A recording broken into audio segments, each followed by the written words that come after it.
கர்த்தருடைய இந்த நாளிலே நாம் எல்லாரும் இணைந்து ஏகோபித்து கர்த்தரை ஆராதிக்க நாம் எல்லாரும் ஒன்று கூடி இருக்கிறோம். மகிழ்ச்சியோடு கர்த்தருக்கு ஆராதனை செய்வோம். இந்த ஆராதனையின் ஆசீர்வாதத்துக்காக நம்மத்தில் இருக்கிற சிஸ்டர் மாலதி ஜாய் அவர்கள் முன்னே வந்து ஜெபம் பண்ணுவார்கள். எங்களை அன்பாய் நேசிக்கிற எங்கள் நல்ல தகப்பனே, இந்த அருமையான ஓய்வு நாள் மனமகிழ்ச்சியின் காலை பொழுதுக்காக நாங்கள் நன்றி செலுத்துகிறோம். கர்த்தரை நான் எக்காலத்திலும் ஸ்தோத்திரிப்பேன், அவர் துதி எப்போதும் என் வாயில் இருக்கும் என்று சங்கீதக்காரன் சொல்லுகிற வண்ணமாக கர்த்தாவே, நாங்கள் எக்காலத்திலும் உம்மை துதிக்கும்படியாக, உம்மை ஆராதிக்கும்படியாக, உமது நாமத்துக்குரிய கனத்தையும் மகிமையும் துதியும் புகழையும் நாங்கள் செலுத்தும்படியான கிருபையும் அபிஷேகத்தையும் வல்லமையும் எங்களுக்கு தந்தருளும்படியாய் ஸ்தோத்திரிக்கிறோம். இந்த நாளின் ஆராதனையை ஆண்டவரே சோத்திரம், உமக்கு பிரியமுள்ள ஆராதனையாக, ஆண்டவரே உமக்கு உகந்த ஆராதனையாக, உப்பால் சாரமேறின ஆராதனையாக, கற்புள்ள ஆராதனையாக, புத்தியுள்ள ஆராதனையாக இருக்க நாங்கள் ஆண்டவரே உம்மை நோக்கி செபிக்கிறோம். உம்மை நோக்கி பார்க்கிற பொழுதெல்லாம் எங்களுக்கு மறு உத்தரவு கொடுக்கிறவர் ஆண்டவரே. இந்த ஆராதனை துவக்கம் முதல் முடிவு வரைக்கும் ஒவ்வொரு பகுதியிலும் பரிசுத்த ஆவியானவர் தாமே தலைமை போதகராய் இருந்து நீர் ஆசிர்வதித்து கரம் பிடித்து வழி நடத்தும்படி உம்முடைய கரத்திலே இந்த ஆராதனையை நாங்கள் அர்ப்பணிக்கிறோம். எங்கள் யாவரையும் அர்ப்பணிக்கிறோம் ஆண்டவரே. எங்களுக்கல்ல கர்த்தாவே, எங்களுக்கல்ல, உமது கிருபையின் நிமித்தம், உம்முடைய சத்தியத்தின் நிமித்தமும் உங்க நாமத்திற்கே மகிமை வர பண்ணும்படி ஸ்தோத்திரிக்கிறோம். உம்முடைய கரத்திலே அர்ப்பணிக்கிறோம், தாழ்த்துகிறோம். நீர் மகிமைப்படுவீராக. இயேசு கிறிஸ்துவின் விலையேறப்பெற்ற நாமத்தில் ஜெபிக்கிறோம். ஜெபங்கேளும் ஜீவனுள்ள பரிசுத்த பிதாவே, ஆமென். தொடர்ந்து கர்த்தரை பாடி நாம் மகிமைப்படுத்த போகிறோம். எங்களோடு இணைந்து நீங்கள் பாடி கர்த்தரை மகிமைப்படுத்தும்படி உங்களையும் அழைக்கிறோம். தொடர்ந்து பாடல் ஆராதனையிலே நாம் கர்த்தரை மகிமைப்படுத்துவோமாக. ஹல்லேலூயா. கர்த்தர் மேல் உன் பாரத்தை வைத்துவிடு, கலங்கி தவிக்காதே, அவரே உன்னை ஆதரிப்பார், அதிசயம் செய்வார். ஏன்னா கர்த்தர் நம் சார்பில் இருக்கும்போது நமக்கு எதிராய் நிற்பவன் யார்? ஹல்லேலூயா. இந்த காலை வேளையில கர்த்தர் நம் சார்பாய் நிற்கிறார்னு விசுவாசிக்கிற எல்லாரும் நல்ல கரங்களை உயர்த்தி ஹல்லேலூயா சொல்லலாமா? ஹல்லேலூயா. ஆமென். சத்தம் வரல, இன்னும் கொஞ்சம் சத்தமா ஹல்லேலூயா. எங்களோட உற்சாகமா சந்தோஷமா, எந்த பயத்துக்கு இடம் அல்ல, குழப்பத்துக்கு இடம் இல்லை. ஏன்னா வானத்தையும் பூமியும் படைச்ச சர்வலோகாதிபதி அவர் நம் சார்பில் நிற்கிறார். ஹல்லேலூயா. இப்பொழுது நல்ல கரங்களை தட்டி சந்தோஷமா தேவனுடைய நாமத்தை மகிமைப்படுத்துவோமா? கர்த்தர் மேல் பாரத்தை வைத்து விடு, கலங்கி தவிக்காதே, அவரை உன்னை ஆதரிப்பார், அதிசயம் செய்வார். கர்த்தர் மேல் பாரத்தை வைத்து விடு, கலங்கி தவிக்காதே, அவரை உன்னை ஆதரிப்பார், அதிசயம் செய்வார். நீதிமான் தள்ளாட விட மாட்டார், நிச்சயமும் காத்து நடத்திடுவார். நீதிமான் தள்ளாட விட மாட்டார், நிச்சயமும் காத்து நடத்திடுவார். கர்த்தர் மேல் பாரத்தை வைத்து விடு, கலங்கி தவிக்காதே, அவரே உன்னை ஆதரிப்பார், அதிசயம் செய்வார். நம்மை காக்கும் தேவனவர், நமது நிழலாய் நிற்கின்றார். நம்மை காக்கும் தேவனவர், நமது நிழலாய் நிற்கின்றவர். கர்த்தர் மேல் பாரத்தை வைத்து விடு, சந்தோஷமா, கலங்கி தவிக்காதே, அவரே உன்னை ஆதரிப்பார், அதிசயம் செய்வார். வாழ்வை கர்த்தருக்கு ஒப்பு கொடுப்போம், அவரே எல்லாம் வாய்க்க செய்வார். வாழ்வை கர்த்தருக்கு அவரே எல்லாம் வாய்க்க செய்வார். கர்த்தர் மேல் பாரத்தை வைத்து விடு, கலங்கி தவிக்காதே, அவரே உன்னை ஆதரிப்பார், அதிசயம் செய்வார். சந்தோஷமா கர்த்தர் மேல் பாரத்தை வைத்து விடு, கலங்கி தவிக்காதே. அவரை உன்னை ஆதரிப்பார், அதிசயம் செய்வார். என்றும் அவரில் மகிழ்ந்து இருப்போம், இதய விருப்பம் நிறைவேற்றுவார். என்றும் அவரில் நிலைத்திருப்போம், இதய விருப்பம் நிறைவேற்றுவார். கர்த்தர் மேல் பாரத்தை வைத்து விடு, கலங்கி தவிக்காதே. சத்தமா அவரை உன்னை ஆதரிப்பார், அதிசயம் செய்வார். கர்த்தர் நம் சார்பில் இருக்கும்போது நமக்கு எதிராய் நிற்பவன் யார்? கர்த்தர் நம் சார்பில் இருக்கும்போது நமக்கு எதிராய் நிற்பவன் யார்? கர்த்தர் மேல் பாரத்தை வைத்து விடு, கலங்கி தவிக்காதே. அவரை உன்னை செய்வார். தகப்பனும் தாயும் கைவிட்டாலும் அவரை நம்மை அணைத்துக் கொள்வார். தகப்பனும் தாயும் கைவிட்டாலும் அவரை நம்மை அணைத்துக் கொள்வார். சந்தோஷமா மேல் பாரத்தை வைத்து விடு, சத்தமா கலங்கி தவிக்காதே. ஆமென். அவரை உன்னை ஆதரிப்பார், அதிசயம் செய்வார். கர்த்தர் மேல் பாரத்தை வைத்து விடு, கலங்கி தவிக்காதே.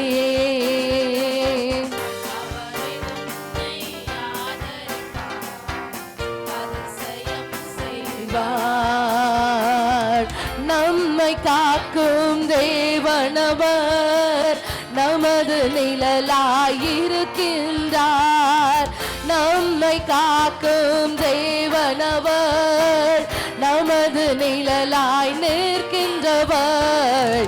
கர்த்தர் மேல் பாரத்தை வைத்து விடு, கலங்கி தவிக்காதே. சத்தமா அவரை உன்னை ஆதரிப்பார், அதிசயம் செய்வார்.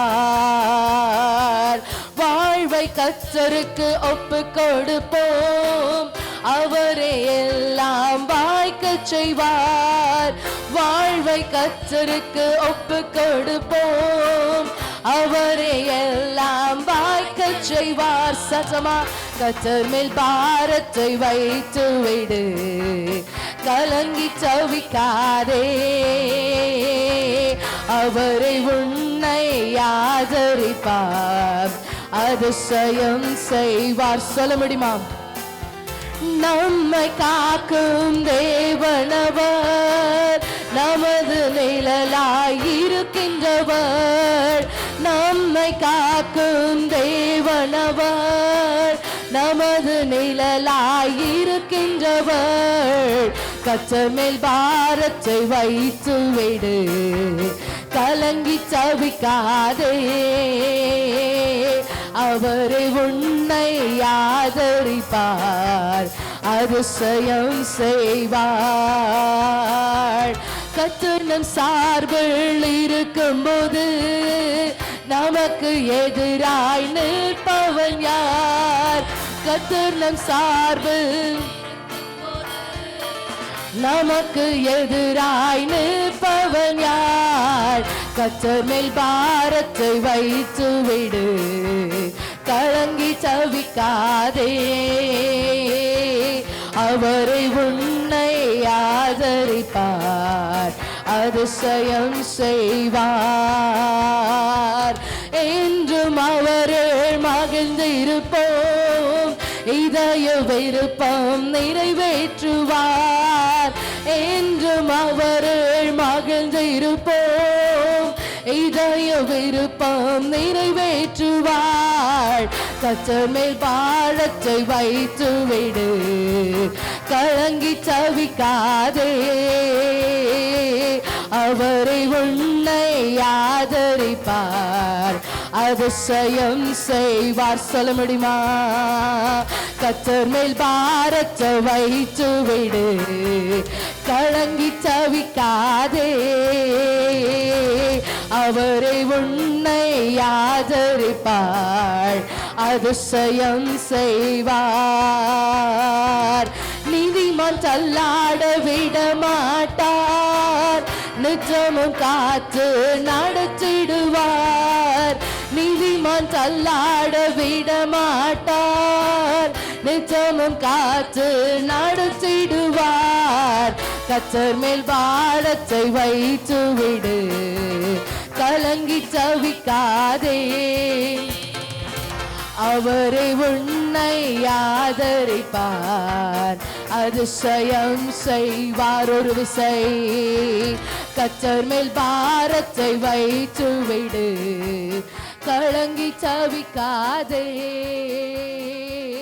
அவரை உன்னை ஆதரிப்பார், அதிசயம் செய்வார். ஹல்லேலூயா. நம்மை ஆதரிக்கிற ஒரு தகப்பன். ஹல்லேலூயா. எத்தனை பேர் என் கூட ஒத்துக்கொள்ள முடியும்? நல்ல கரங்களை உயர்த்தியர் ஹல்லேலூயா சொல்ல முடியுமா? ஹல்லேலூயா, ஹல்லேலூயா. வாலாக்காமல் நம்மளை தலையாக்குகிற தகப்பன், கீழாக்காமல் நம்மை மேலாக்குற தகப்பன். நல்லா உற்சாகமா ஹல்லேலூயா துதி உமக்கே, ஹல்லேலூயா துதி உமக்கே என்ற பாடலை கரங்களை தட்டி எங்களோட தேவனோட நாமத்தை மகிமைப்படுத்துவோம். ஹல்லேலூயா துதி உமக்கே, ஹல்லேலூயா துதி உமக்கே, ஹல்லேலூயா துதி உமக்கே, ஹல்லேலூயா துதி உமக்கே, ஹல்லேலூயா துதி உமக்கே, ஹல்லேலூயா துதி உமக்கே, ஹல்லேலூயா துதி உமக்கே, ஹல்லேலூயா துதி உமக்கே. வாலாக்காமல் என்னை தலையாக்குவீர், கீழாக்காமல் என்னை மேலாக்குவீர். வாலாக்காமல் என்னை தலையாக்குவீர், கீழாக்காமல் என்னை மேலாக்குவீர். ஹல்லேலூயா துதி உமக்கே, ஹல்லேலூயா துதி உமக்கே, ஹல்லேலூயா துதி உமக்கே, ஹல்லேலூயா துதி உமக்கே. வாலாக்காமல் என்னை தலையாக்குவீர், கீழாக்காமல் என்னை மேலாக்குவீர். வாலாக்காமல் என்னை தலையாக்குவீர், கீழாக்காமல் என்னை மேலாக்குவீர். ஹல்லேலூயா துதி உமக்கே, ஹல்லேலூயா துதி உமக்கே, ஹல்லேலூயா துதி உமக்கே, ஹல்லேலூயா துதி உமக்கே. அரக்கன் கோலியாத்தை அழிக்கும் வல்லமாயை சிறிய தாவீதுக்குள் வைத்தவரே, ஆடுகள் மேய்த்தவனை ஜாதிகள் மத்தியிலே உயர்த்தி தூக்கினீரே மேலே மேலே மேலே மேலே. அரக்கன் கோலியாத்தை அழிக்கும் வல்லமாயை சிறிய தாவீதுக்குள் வைத்தவரே, ஆடுகள் மேய்த்தவனை ஜாதிகள் மத்தியிலே உயர்த்தி தூக்கினீரே மேலே மேலே மேலே மேலே. ஹல்லேலூயா துதி உமக்கே, ஹல்லேலூயா துதி உமக்கே, ஹல்லேலூயா துதி உமக்கே, ஹல்லேலூயா துதி உமக்கே, ஹல்லேலூயா துதி உமக்கே, ஹல்லேலூயா துதி உமக்கே, ஹல்லேலூயா துதி உமக்கே, ஹல்லேலூயா துதி உமக்கே. வாலாக்காமல் என்னை தலையாக்கும், கீழாக்காமல் என்னை மேலாக்குவீர்.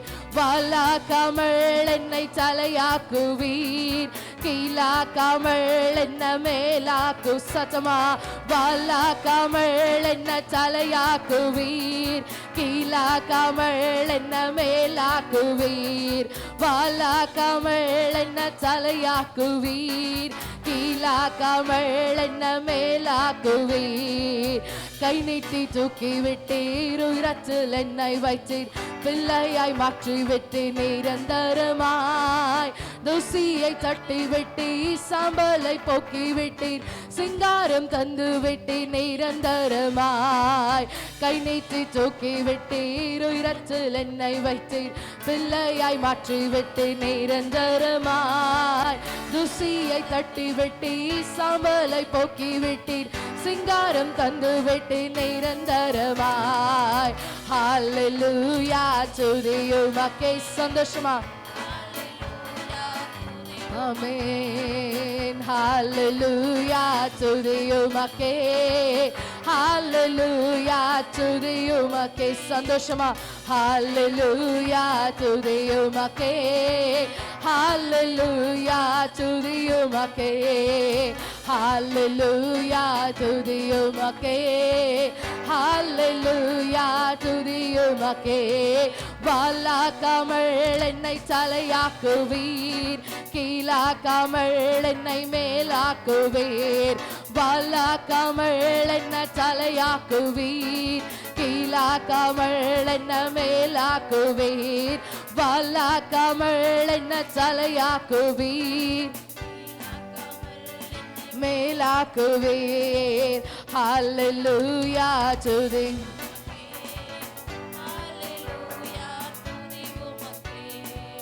ஹல்லேலூயா துதி உமக்கே, ஹல்லேலூயா துதி உமக்கே. அரக்கன் கோலியாத்தை அழிக்கும் வல்லமையை சிறிய தாவீதுக்குள் வைத்தவரே, ஆடுகள் மேய்த்தவனை ஜாதிகள் மத்தியிலே உயர்த்தி தூக்கினீரே மேலே மேலே மேலே மேலே. அரக்கன் கோலியாத்தை அழிக்கும் வல்லமையை சிறிய தாவீதுக்குள் வைத்தவரே, ஆடுகள் மேய்த்தவனை ஜாதிகள் மத்தியிலே உயர்த்தி தூக்கினீரே மேலே மேலே மேலே மேலே. ஹல்லேலூயா துதி உமக்கே, ஹல்லேலூயா துதி உமக்கே, ஹல்லேலூயா துதி உமக்கே, ஹல்லேலூயா துதி உமக்கே. வாலாக்காமல் என்னை தலையாக்குவீர், கீழாக்காமல் என்னை மேலாக்குவீர். வாலாக்காமல் என்னை தலையாக்குவீர், கீழாக்காமல் என்ன சத்தமா. வாலாக்காமல் என்னை தலையாக்குவீர், கீழாக்காமல் என்னை மேலாக்குவீர். வாலாக்காமல் என்னை தலையாக்குவீர், கீழாக்காமல் என்னை மேலாக்குவீர். சத்தமா ஹல்லேலூயா துதி உமக்கே, ஹல்லேலூயா துதி உமக்கே, ஹல்லேலூயா துதி உமக்கே, ஹல்லேலூயா துதி உமக்கே, ஹல்லேலூயா துதி உமக்கே, ஹல்லேலூயா துதி உமக்கே, ஹல்லேலூயா துதி உமக்கே. கை நீட்டி தூக்கி விட்டீர், உயரத்தில் என்னை வைத்தீர், பிள்ளையாய் மாற்றி விட்டீர் நிரந்தரமாய். தூசியை தட்டி விட்டீர், சாம்பலை போக்கி விட்டீர், சிங்காரம் தந்து விட்டீர் நிரந்தரமாய். கை நீட்டி தூக்கி விட்டீர், உயரத்தில் என்னை வைத்தீர், பிள்ளையாய் மாற்றி விட்டீர் நிரந்தரமாய். தூசியை தட்டி விட்டீர், சாம்பலை போக்கி விட்டீர், சிங்காரம் தந்து விட்டீர் நிரந்தரமாய். ஹல்லேலூயா துதி உமக்கே, ஹல்லேலூயா துதி உமக்கே,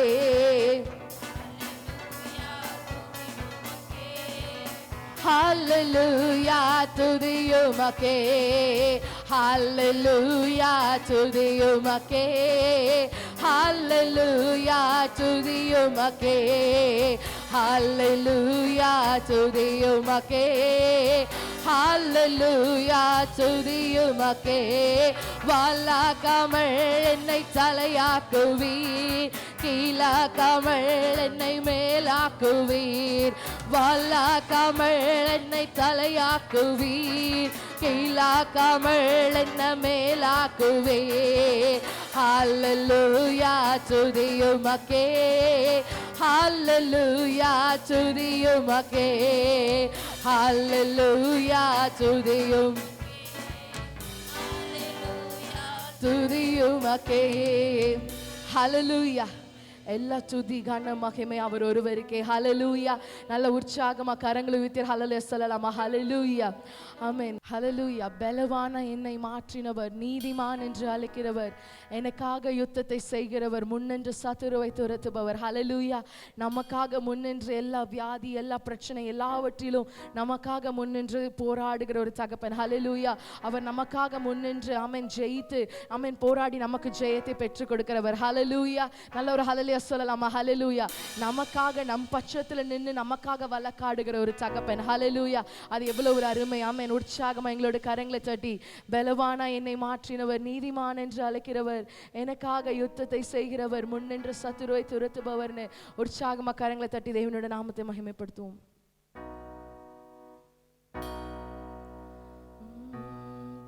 பலவான என்னை மாற்றினவர், நீதிமான் என்று அழைக்கின்றவர், பலவான என்னை மாற்றினவர், நீதிமான் என்று அழைக்கின்றவர், எனக்காக யுத்தத்தை செய்கின்றவர், முன்னின்று சத்துருவை துரத்துபவர், எனக்காக யுத்தத்தை செய்கின்றவர், முன்னின்று சத்துருவை துரத்துபவர், இஸ்ரவேலின் மகிமையவர், இஸ்ரவேலின் மகிமையவர், ஏலேஷூரன் எனக்காக யாவையும் செய்து முடிப்பவரே, ஏலேஷூரன் எங்கள் துதிகளில் வாசம் செய்பவரே. சத்தமா ஏலேஷூரன் எனக்காக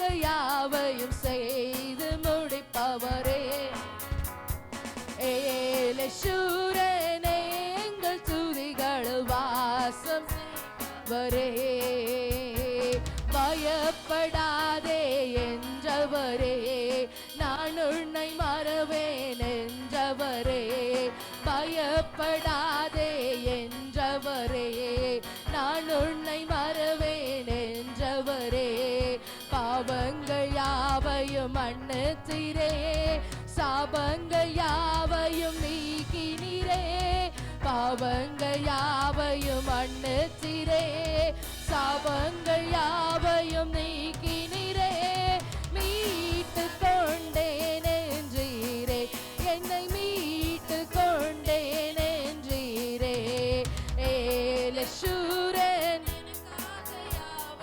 செய்து முடிப்பவரே, ஏலேஷூரன் எங்கள் துதிகளில் வாசம் அவரே, நீ என் தாசன் என்றவரே, நான் உன்னை சிருஷ்டித்தேன் என்றவரே, நீ என் தாசன், நான் உன்னை சிருஷ்டித்தேன் என்றவரே, பாவங்கள் யாவையும் மன்னித்தீரே, சாபங்கள் யாவையும் நீக்கினீரே, பாவங்கள் யாவையும் மன்னித்தீரே, சாபங்கள் யாவையும் நீக்கினீரே, மீட்டு கொண்டேன் என்றீரே, என்னை மீட்டு கொண்டேன் என்றீரே, ஏலேஷூரன் எனக்காக யாவையும், ஏலேஷூரன் எங்கள் துதிகளில் செய்பவரே, பலவான என்னை மாற்றினவர், நீதிமான் என்று அழைக்கின்றவர், பலவான என்னை மாற்றினவர், நீதிமான் என்று அழைக்கின்றவர், எனக்காக யுத்தத்தை செய்கின்றவர், முன்னின்று சத்துருவை துரத்துபவர், எனக்காக யுத்தத்தை செய்கின்றவர், முன்னின்று சத்துருவை துரத்துபவர், இஸ்ரவேலின்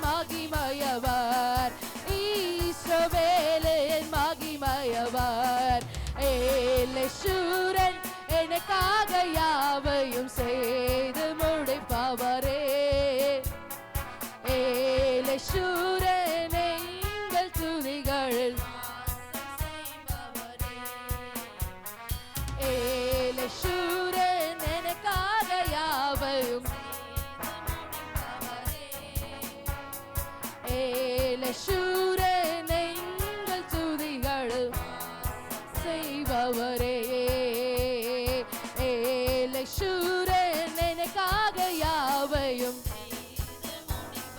சொல்ல முடியுமா?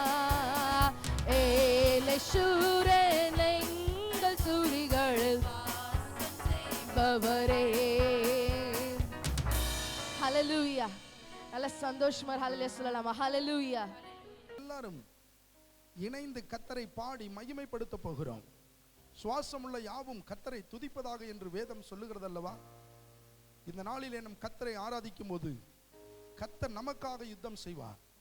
ஹல்லேலூயா. நம்முடைய சத்துருக்கள் கீழே விழுவார்கள். ஹல்லேலூயா, ஹல்லேலூயா. ஆராதனை இயேசுவுக்கே, ஆராதனை இயேசுவுக்கே, ஆராதனை இயேசுவுக்கே, ஆராதனை இயேசுவுக்கே.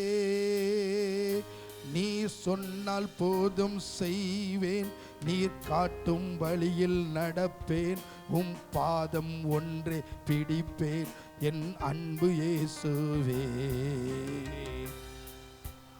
ஆராதனை இயேசுவுக்கே, ஆராதனை இயேசுவுக்கே, ஆராதனை இயேசுவுக்கே, ஆராதனை இயேசுவுக்கே. கடல் மீது நடந்திட்ட உம் அற்புத பாதங்கள் எனக்கு முன்னே செல்வதால் எனக்கு இல்ல கவலை. காற்றையும் கடலையும் அதட்டிய உம் அற்புத வார்த்தைகள் எந்தன் துணையாய் நிற்பதால் எனக்கு ஏது கவலை. ஆராதனை இயேசுவுக்கே, ஆராதனை இயேசுவுக்கே,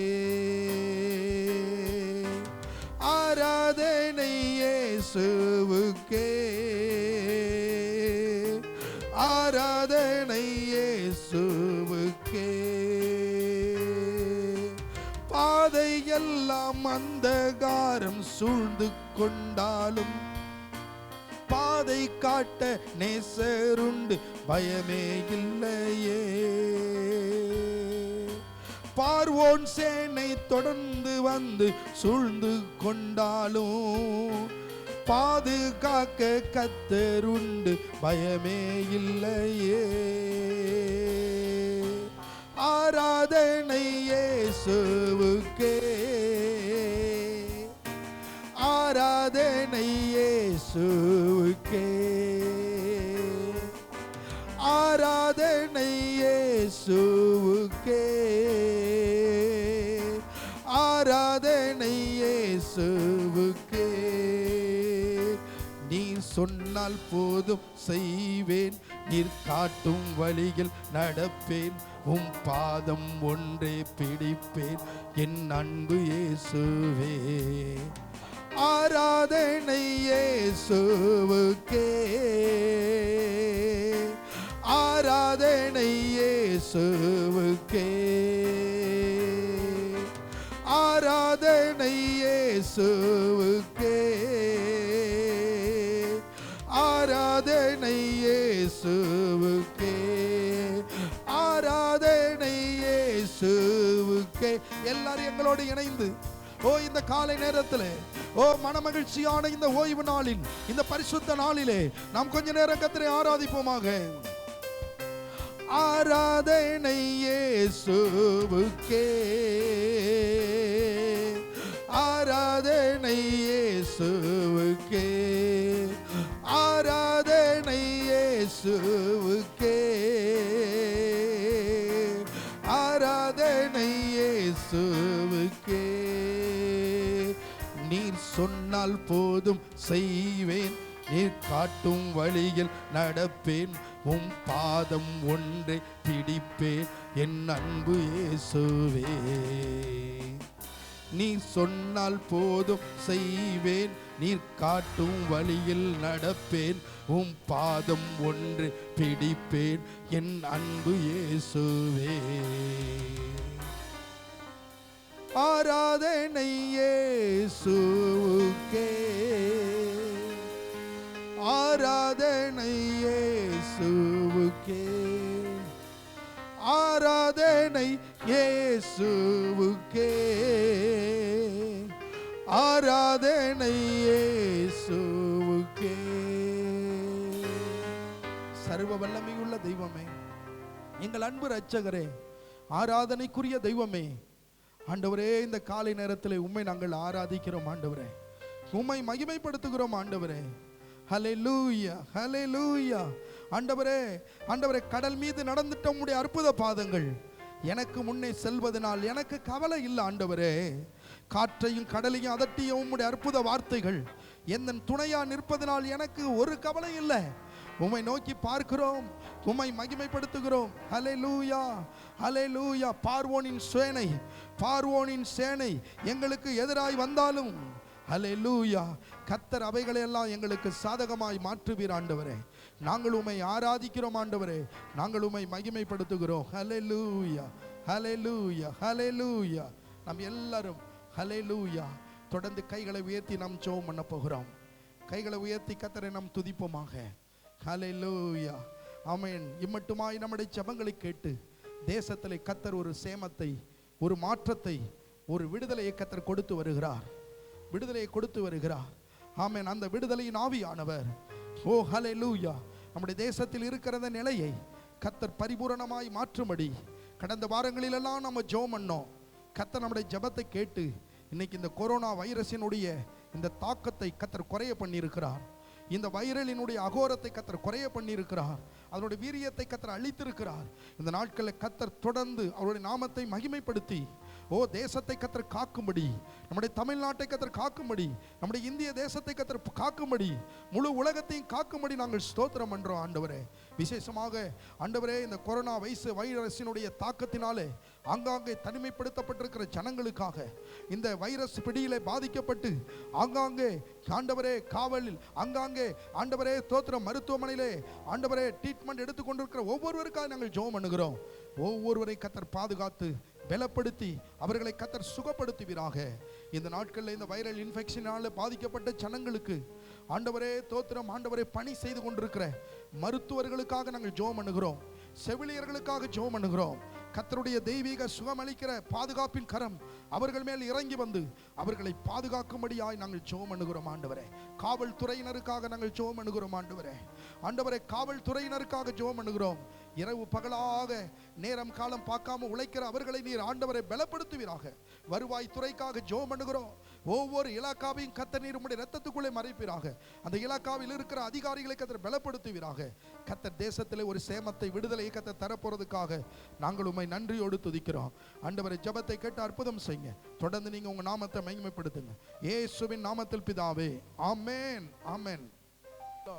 இந்த யூடியூப்பின் வாயிலாக உங்களை இந்த காலை நேரத்திலே சந்தித்து கர்த்தருடைய வசனத்தை உங்களுக்கு கொடுப்பதிலே சந்தோஷப்படுகிறோம். We are very glad to welcome you through this YouTube video. இந்த வாரத்திலே கர்த்தர் நமக்கு கொடுக்கிற வார்த்தை என்ன? So the promised word that God is giving us today, 1 பேதுருவின் புத்தகம் 5வது அதிகாரம் 7வது வசனம். from the book of 1 Peter chapter 5 verses 7. அவர் உங்களை விசாரிக்கிறவரானபடியினால் உங்கள் கவலைகளை அவர் மேல் வைத்து விடுங்கள். Casting all your care upon him, for he cared for you. நம்மை விசாரிக்கிற ஒரு தேவன் இருக்கிறார். There is a God who cared for us. வானத்தையும் பூமியும் உண்டாக்கின அந்த கர்த்தர் நம்மை விசாரிக்கிறவராய் இருக்கிறார். The God who created the heaven and the earth, he cares for us. இந்த உலகத்திலே மனிதன் யாராவது நம்மை விசாரிக்க மாட்டார்களா என்று ஏங்கிக் கொண்டிருக்கிறார்கள். In the world, man longs that, will anybody care for me? இங்கே பேதுரு சொல்லும்போது சொல்றாரு, அவர் உங்களை விசாரிக்கிறவர். Here Peter tells that he cares for you. ஆதியாகமத்தின் புத்தகம் 3வது அதிகாரத்திலே தோத்திரம் 9வது வசனம் சொல்லுகிறது, அப்பொழுது தேவனாகிய கர்த்தர் ஆதாமை கூப்பிட்டு, நீ எங்கே இருக்கிறாய் என்றார். From the book of Genesis, chapter 3, verses 9, and the Lord called unto Adam and said unto him, Where art thou? ஆதாமை விசாரித்தார். So God cared for Adam. ஆதாமே நீ எங்கே இருக்கிறாய் என்று விசாரித்தார். He asked Adam, Where art thou? நம்மை விசாரிக்கிற ஒரு தேவன் இருக்கிறார். So there is a God who cares for us. இந்த செய்தியை கேட்டுக்கொண்டிருக்கிற அருமையான சகோதரனே சகோதரியே, உன்னுடைய வாழ்க்கையில நீ கலங்கி போய் இருக்கிறாயோ? Dear brother, dear sister, listening to this sermon, you're worried and are you afflicted? வாழ்க்கையில எனக்கு ஒரு நடக்க ஒரு வழி தெரியவில்லை, நான் கடந்து செல்வதற்கு ஒரு பாதை எனக்கு முன்னே திறக்கப்படவில்லை, எல்லாம் எனக்கு முன்னே அடைபட்டு கிடக்கிறது, என்னை விசாரிக்க ஒருவரும் இல்லை, எல்லாவற்றையும் நான் இழந்து போய் இருக்கிறேன் என்று சொல்லி நீங்கள் தவித்து போய் இருக்கிறீர்களோ? Are you worried and afflicted that what I will do tomorrow, what is my future, and what I'm going to do next, and who will care for me, and what is going to happen for me? I tell you, இந்த காலை நேரத்திலே நான் உங்களுக்கு சொல்லுகிறேன், உங்களை விசாரிக்கிற ஒரு தேவன் இருக்கிறார். in this morning I tell you, there is a God who cares for you. யோவான் எழுதின சுவிசேஷம் 5வது அதிகாரத்திலே ஒரு காரியம் சொல்லப்பட்டிருக்கிறது. So there is an incident highlighted from the book of John. இங்கு பெதஸ்தா என்கிற ஒரு குளத்தை குறித்து சொல்லப்பட்டிருக்கிறது. Here we talk about a pond called Bethesda. அந்த பெதஸ்தா குளத்திலே குருடர்கள், சப்பானிகள், சூம்பின உறுப்புடைய இப்படிப்பட்ட வியாதியஸ்தர்கள் அங்கு இருந்தார்கள். And there were people who were deceased around the Bethesda. அங்கே ஒரு தூதன் வந்து அந்த குளத்தை கலக்குவான். அப்பொழுது யார் முந்தி அந்த குளத்திலே இறங்குகிறார்களோ அவர்களுக்கு ஒரு தெய்வீக சுகம் கிடைக்கும். Then the angel of the God will come and makes a portion in the pool. Then the person who steps in first will receive a miracle. அந்த குளத்திலே ஒரு மனிதன் 38 ஆண்டுகளாக அந்த குளத்திலே எப்படியாவது இறங்கி ஒரு தெய்வீக சுகத்தை பெற்றுவிட வேண்டும் என்று காத்திருந்தான். There was a person who was waiting for 38 long years, thinking that someday he would step into the pool and he will be healed. நீங்களே நினைத்து பாருங்கள், 38 வருஷம் ஒருத்தன் படுத்த படுக்கையாக இருக்கிறான். Think that 38 years he's in his bed. அவனை யாராவது கண்டுகொள்வார்களா? Just think, will anybody care for him? நம்முடைய வீட்டிலே யாராவது வியாதிப்பட்டு ஒரு 5 ஆண்டுகள் படுத்த படுக்கை ஆகிவிட்டால் அவர்களுக்கென்று ஒரு தனி ஒரு கொட்டில அமைத்து விடுவோம், அவர்களுக்கென்று ஒரு தனி படுக்கை கொடுத்து விடுவோம், அவர்களுக்கென்று ஒரு தட்டு ஒரு டம்ளரை நாம் கொடுத்து விடுவோம். If a person in a house is being deceased for so long period, then when we separate them from us, we give them a separate room, we give them separate vessels, we isolate them from us. ஆனால் இந்த மனிதன் 38 ஆண்டுகளாக ஒரே இடத்திலே படுத்த படுக்கையாக படுத்து கிடக்கிறான். But this man for 38 years he's been laying in his bed. அவனை பெற்றவர்கள் கூட அவனை மறந்திருப்பார்கள். His father and mother even would have forgotten him. அவனோடு உடன் பிறந்தவர்கள் அவனை மறந்திருப்பார்கள். All his siblings who were born along with him would have forgotten him. அவர்களுடைய அவனோடு கூட பழகின நண்பர்கள் கூட அவனை வந்து விசாரிக்க வந்திருக்க மாட்டார்கள். Even his friends would have not cared for him. ஆனால் 38 வருஷமாய் அந்த பெதஸ்தா குளத்திலே ஏதாவது ஒரு அற்புதம் எனக்கு நடக்காதா என்று சொல்லி படுத்த படுக்கையாய் கிடக்கிற அவனை தேடி இயேசு கிறிஸ்து வந்தார். But Jesus came to heal him, the person who was lying in his bed for 38 long years. யோவான் 5வது அதிகாரம் 6வது வசனம் இப்படி சொல்லுகிறது. From the book of John chapter 5 verses 6 it tells so. படுத்திருந்த அவனை இயேசு கண்டு அவன் வெகு காலமாய் வியாதியாய் இருக்கிறான் என்று அறிந்து அவனை நோக்கி சொஸ்தமாக வேண்டும் என்று விரும்புகிறாயா என்று கேட்டார். When Jesus saw him lie and knew that he had been now long time in that case, he saith unto him, Wilt thou be made whole? அவன் பக்கத்தில் நிற்கிறவர் தோத்திரம் ஒரு அற்புதமான தெய்வம் என்பதை அவனாலே விளங்கிக் கொள்ள முடியவில்லை. He was not able to understand that the person standing nearby him is a miraculous, is a powerful God. அவருக்கு சகலத்தையும் செய்ய வல்லமை இருக்கிறது என்கிற அந்த அறிவு அவனுக்கு இல்லை. He did not have the knowledge to understand that he can do anything that is impossible. அவன் தன்னுடைய சொந்த காரியங்களை எல்லாம் சொல்லி புலம்ப ஆரம்பித்து விட்டான். He starts to lament, telling all his past and all the things that occurred to him. யோவான் 5வது அதிகாரம் 7வது வசனத்தை பாருங்கள். From the book of John chapter 5 verses 7. அதற்கு வியாதியஸ்தன், ஆண்டவரே, தண்ணீர் கலக்கப்படும் போது என்னை குளத்திலே கொண்டு போய் விடுகிறதற்கு ஒருவரும் இல்லை, நான் போகிறதற்குள்ளே வேறொருவன் எனக்கு முந்தி இறங்கி விடுகிறான் என்று சொல்லி அவனுடைய பிரச்சனைகளை சொல்லி அவன் புலம்புகிறான்.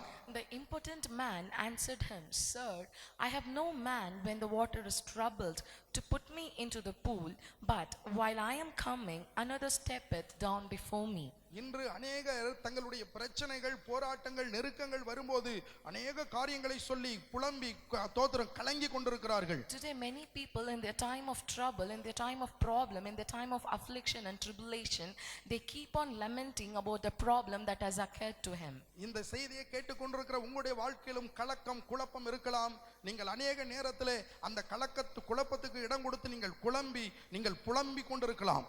Even people listening to this sermon, you may be under so much of affliction and tribulation and problems. ஆண்டவர் உங்கள் புலம்பலை ஆனந்த களிப்பாக மாற்றுவார். But here is a God who turns your affliction into a happy, into a merry.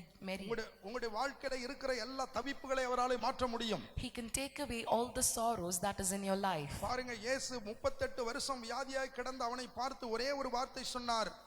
Seeing the person who was in his bed for 38 years, God tells, நீ படுக்கையை எடுத்துக்கொண்டு நட என்று சொன்னார். God tells, rise you, take up the bed and walk. அவன் படுக்கையை எடுத்துக்கொண்டு நடக்க ஆரம்பித்தான். Then he rise and he took up his bed and started walking. அவனை விசாரிக்க அவனோடு கூட பிறந்தவர்கள், அவனை பெற்ற தாய் தகப்பன் கூட இல்லை. There was not even his mother and father, they did not care for him. அவனை விசாரிக்கிற ஒரு தேவன் தோத்திரம் அந்த இடத்திலே கடந்து வந்தார். But there was a God who cared for him. அருமை கர்த்தருடைய பிள்ளைகளே, உங்களை விசாரிக்கிற ஒரு தேவன் உங்கள் பக்கத்திலே கடந்து வந்திருக்கிறார். Dear people of God, there is a God who cares for you. உங்கள் பிரச்சனைகள் எதுவாக இருந்தாலும் சரி, அந்த பிரச்சனையை அவரிடத்திலே சொல்லுங்கள். No matter what your problem, what your affliction is, you tell it to him. அந்த பிரச்சனைகள் எதுவாக இருந்தாலும் அதை மாற்ற கர்த்தருக்கு வல்லமை இருக்கிறது. Whatever the problem is, God can make it nothing. அதைப்போல நம்மை சுற்றி இருக்கிற எத்தனையோ பேர் பிரச்சனைகளிலே சிக்கி கொண்டிருக்கிறார்கள். In the same way, people around us are stuck into so many different problems. அவர்களை நீங்கள் விசாரிக்க பழகுங்கள். And try and learn to care for them. எத்தனையோ பேர் தன்னுடைய வாழ்க்கையில பலவிதமான நஷ்டங்களையும் பலவிதமான வேதனைகளையும் சந்தித்து வாழ்க்கையில கலங்கி போய் இந்த 38 வருஷம் வியாதிப்பட்ட மனுஷனை போல தோத்திரம் அநேகர் நடைப்பணங்களை போல நடந்து கொண்டிருக்கிறார்கள். There are so many people who are in the world facing so much of loss, pain and suffering, and they are much worried and afflicted, and try to care for such people. அவர்களை நீங்கள் விசாரியுங்கள். And you must care for them. குழியில் கிடக்கிறவர்களை தூக்கி விடுங்கள். And try to lift the people who are in the pit. குழியிலே விழுந்து விட்டான் என்று சொல்லாதிருங்கள். Do not tell he fall into the pit.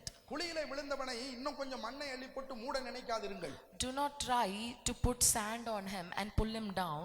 குழியிலே கிடக்கிறவனை நீங்கள் கரம் கொடுத்து தூக்கி விடுங்கள். Instead, give your hand and pull him out of the pit. நீயும் இந்த உலகத்திலே வாழ முடியும் என்கிற ஒரு நம்பிக்கை அவனுக்கு போதியுங்கள். And teach him the hope and give him the hope that even he can live in this world. ஆதியாகமத்தின் புத்தகம் 40வது அதிகாரம் 1-2 வசனத்திலே அங்கு யோசேப்பு என்கிற ஒரு பரிசுத்தாவியை பெற்ற ஒரு மனிதனை குறித்து நாம் வாசிக்கிறோம். From the book of Genesis chapter 40 verses 1 and 2. ஆதியாகமம் 40:1-2 இங்கு பரிசுத்தாவியை பெற்ற ஒரு தேவ மனிதனாகிய யோசேப்பை குறித்து வேதம் சொல்லுகிறது. Here we come across a person called Joseph who's been anointed. அவனுடைய வாழ்க்கையிலே பலவிதமான நெருக்கங்கள் இருந்தது. So he had to come across so many problems. சொந்த சகோதரர்களே அவனை பிடித்து குழியிலே போட்டார்கள். His own brothers, they sold him to Egypt. அவனுடைய பிரச்சனை அவனை நிழலை போல தொடர்ந்து வந்தது. His problems continued him like a shade. போத்திபாருடைய வீட்டுக்கு அவன் ஒரு வேலைக்கு வந்தான்.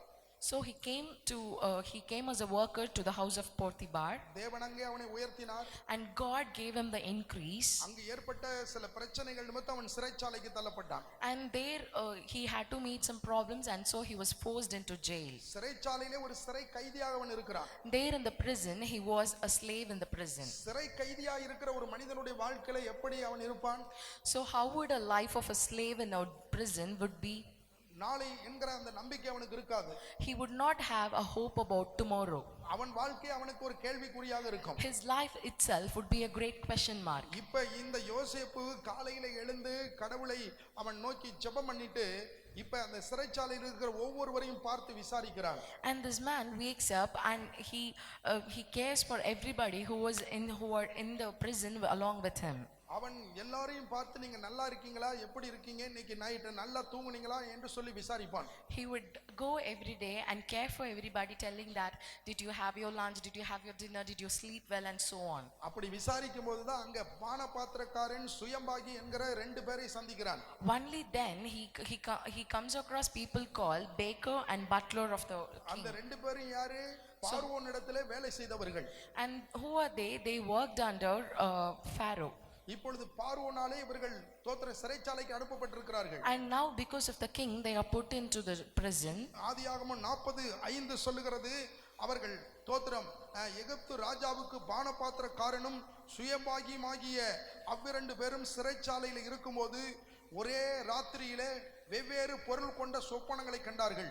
காலமே யோசேப்பு அவரிடத்திலே போய் அவர்களை பார்க்கும்போது அவர்கள் கலங்கி இருந்தார்கள் என்று வேதம் சொல்லுகிறது.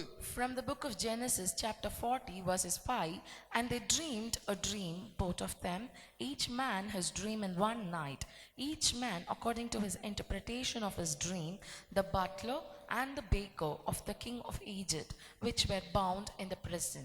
அப்பொழுது யோசேப்பு அவங்களை பார்த்து கேட்கிறான் பாருங்க, ஆதியாகமம் 40வது அதிகாரம் 7வது வசனத்திலே, அப்பொழுது அவன் தன் எஜமானுடைய வீட்டிலே தன்னோட காவல் பண்ணப்பட்டிருந்த பார்வோனுடைய பிரதானிகளை நோக்கி, உங்கள் முகங்கள் இன்று துக்கமாய் இருக்கிறது என்ன என்று அவர்களை பார்த்து விசாரித்தான்.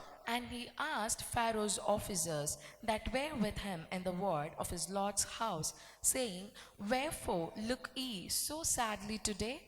அப்பொழுது பானபாத்திரக்காரனும் சுயம்பாகியும் அவருடைய பிரச்சனையை யோசேப்பிடத்திலே சொல்ல ஆரம்பித்தார்கள். Then the baker and the butler of the king, they tell their problems to Joseph. அருமை கர்த்தருடைய பிள்ளைகளே, நீங்கள் மற்றவர்களை விசாரிக்க வேண்டும். Dear people of God, you must care for others.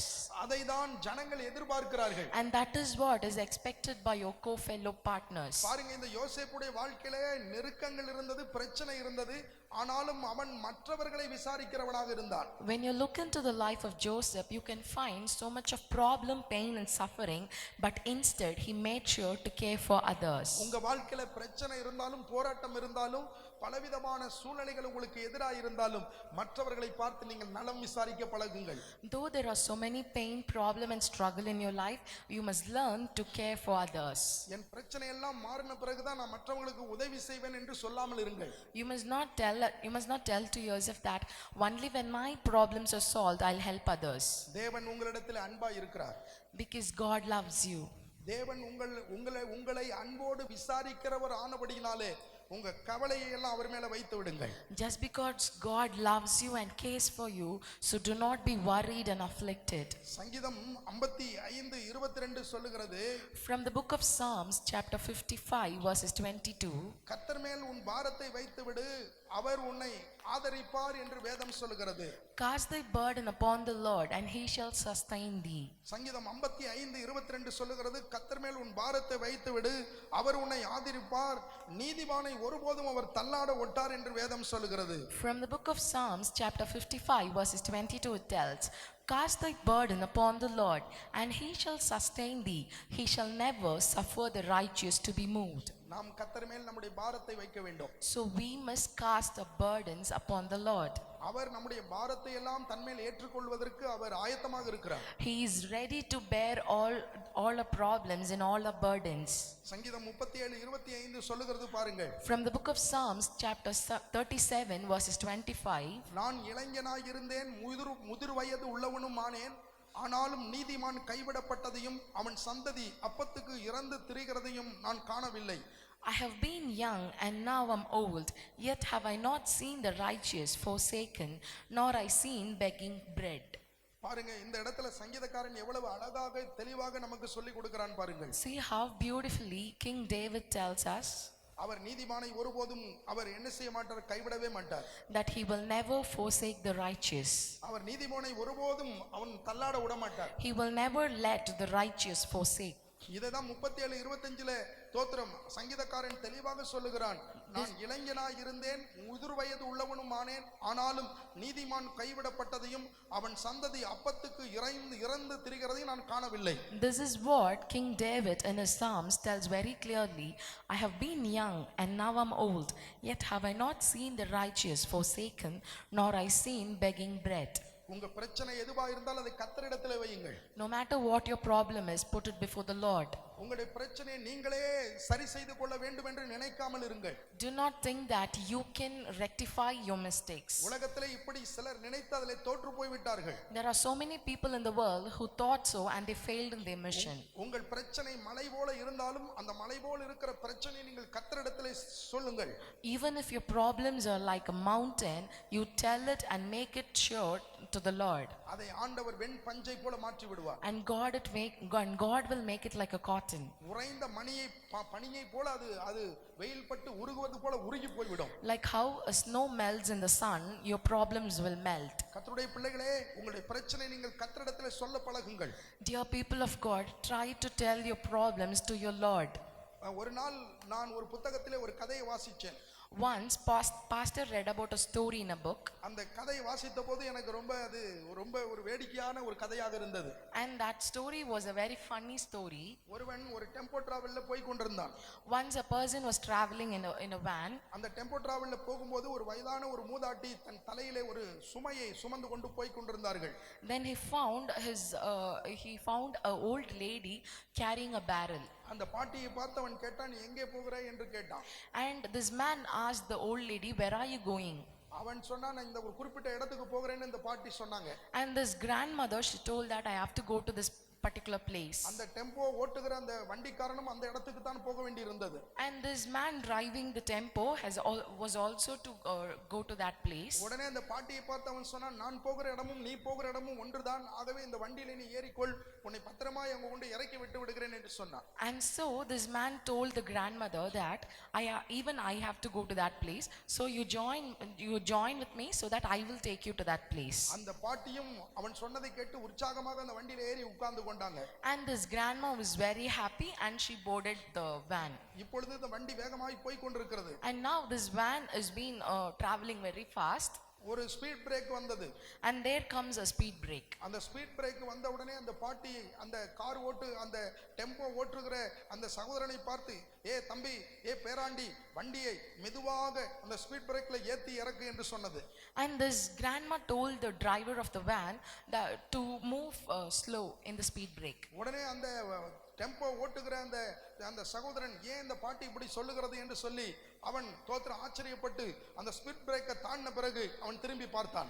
This man was astonished as why this grandma is telling so, and so after crossing the speed brake he turns to see why the grandma told so. இப்பொழுது அந்த வண்டியை அவன் திரும்பி பார்த்தபோது அவனுக்கு ஒரு ஆச்சரியமான ஒரு காட்சி காத்திருந்தது. When he turned back to see what was happening, he was very astonished. அது என்னவென்றால், அந்த பாட்டி தன் தலையிலே சுமந்திருந்த அந்த பொதியை சுமந்து கொண்டே உட்கார்ந்து கொண்டிருந்தார்கள். That grandma, she was carrying the barrel even while sitting inside the van. Instead she did not put it aside. உடனே அந்த வண்டியை ஓட்டுகிற அந்த சகோதரன் அந்த பாட்டியை பார்த்து சொன்னான், ஏம்மா உனக்கு என்ன உனக்கு அறிவில்லையா என்று கேட்டான். And this man asked, are you brainless?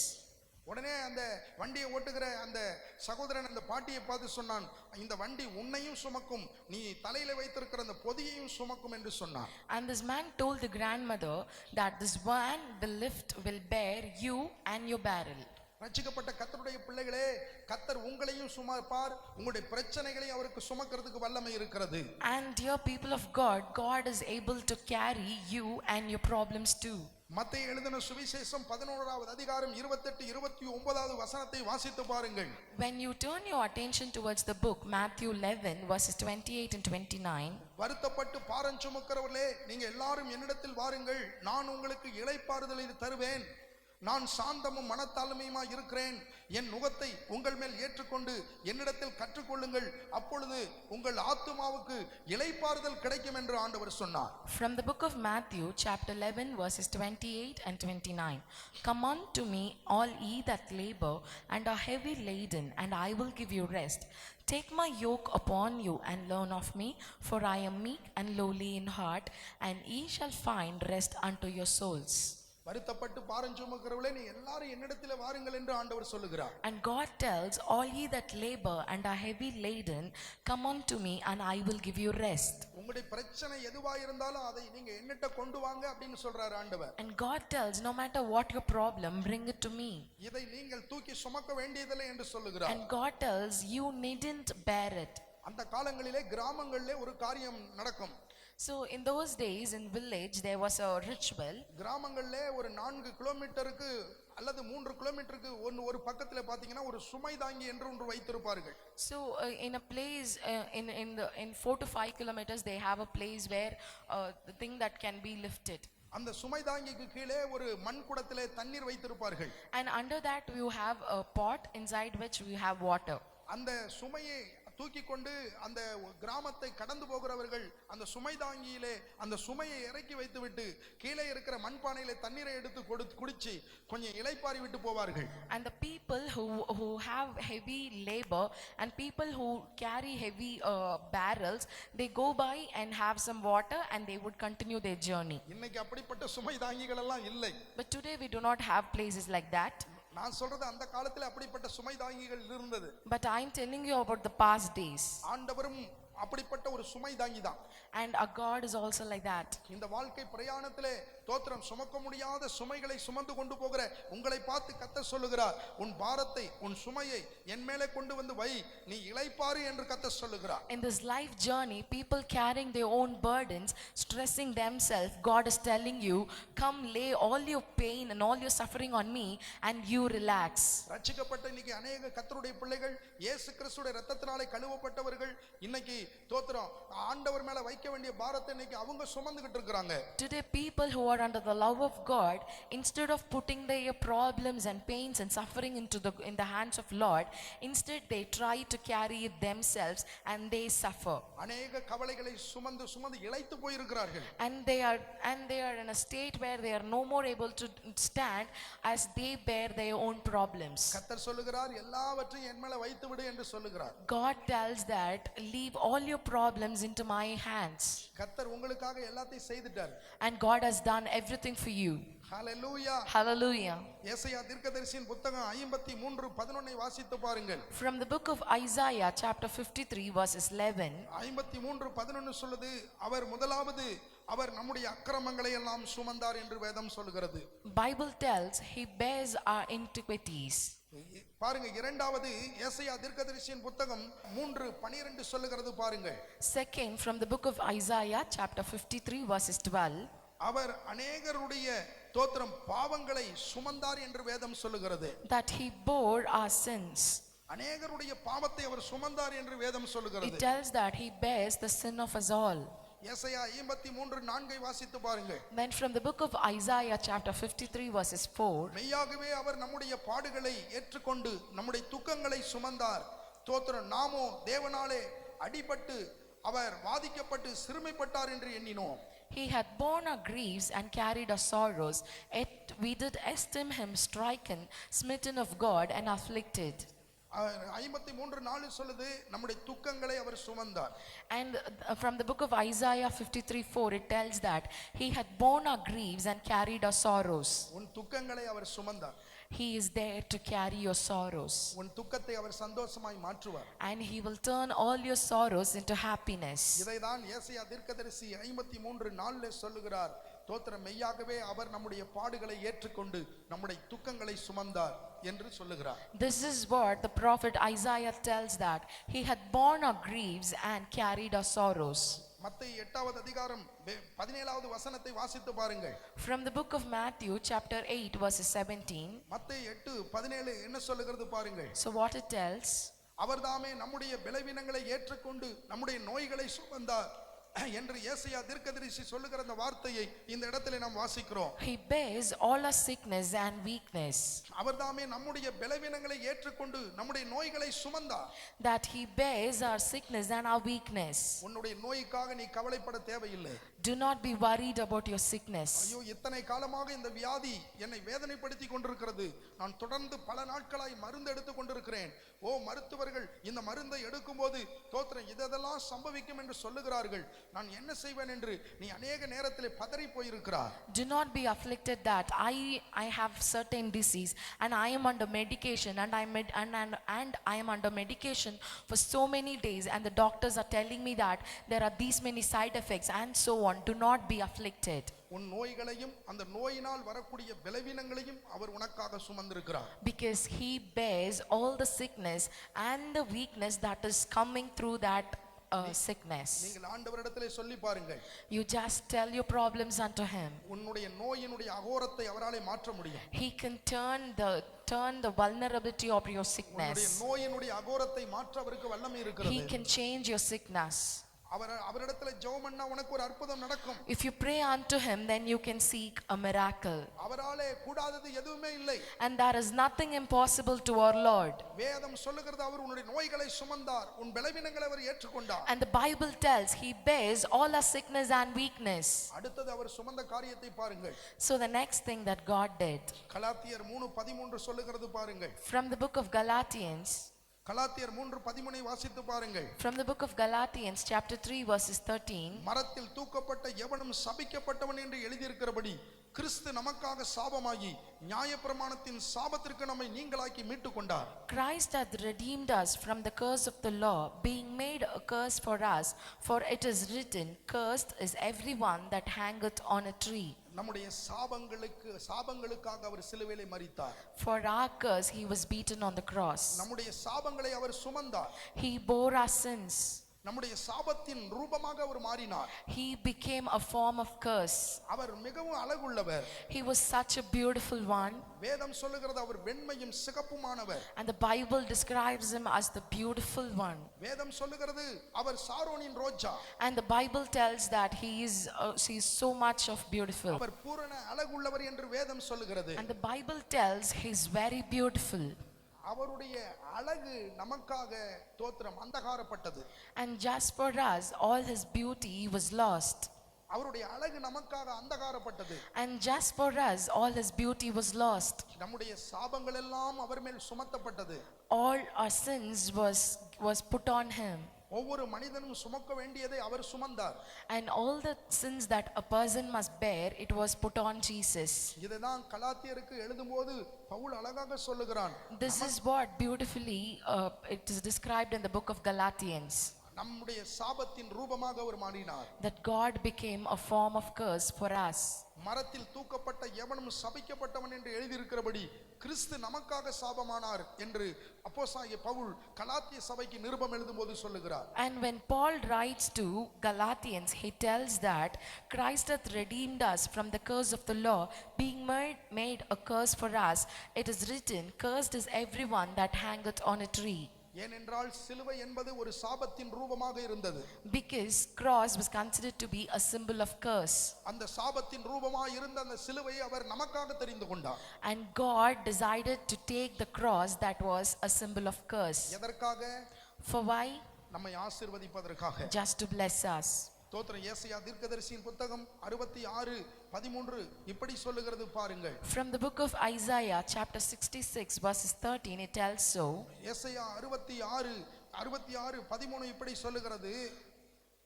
The book of Isaiah chapter 66 verses 13. ஒருவனை அவன் தாய் தேற்றுவது போல நான் உங்களை தேற்றுவேன், நீங்கள் எருசலேமிலே தேற்றப்படுவீர்கள் என்று வேதம் சொல்லுகிறது.